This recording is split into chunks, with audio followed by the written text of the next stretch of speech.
immigration and border security. President Biden, a record number of migrants have illegally crossed the southern border on your watch, overwhelming border states and overburdening cities such as New York and Chicago, and in some cases causing real safety and security concerns.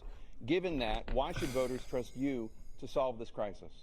Because we worked very hard to get a bipartisan agreement that not only changed all of that, it made sure that we are in a situation where you had no circumstance where they could come across the border with the number of border police there are now.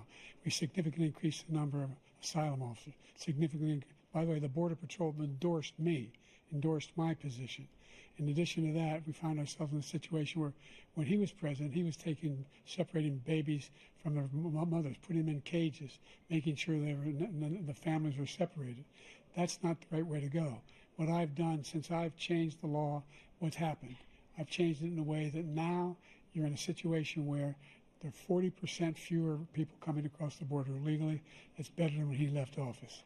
And I'm going to continue to move until we get the total ban on the total initiative relative to what we're going to do with more Border Patrol and more asylum officers. President Trump? I really don't know what he said at the end of that sentence. I don't think he knows what he said either. Look, we had the safest border in the history of our country. All he had to do is leave it. We had the safest border in the history of our country. All he had to do was leave it. He decided to open up our border, open up our country to people that are from prisons, people that are from mental institutions, insane asylum, terrorists. We have the largest number of terrorists coming into our country right now, all terrorists, all over the world, not just in South America, all over the world. They come from the Middle East, everywhere. All over the world, they're pouring in. And this guy just left it open. And he didn't need legislation because I didn't have legislation. I said, close the border. We had the safest border in history.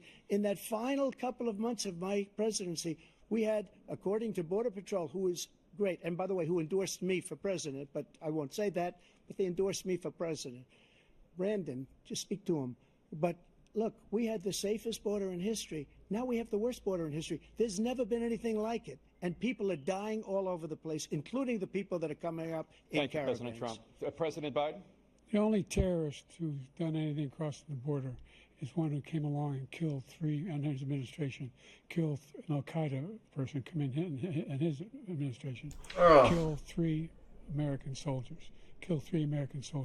That's the only terrorist that's there. I'm not saying that no terrorist ever got through, but the idea they're emptying their prisons, we're welcoming these people, that's simply not true. There's no data to support what he said. Once again, he's exaggerating, he's lying.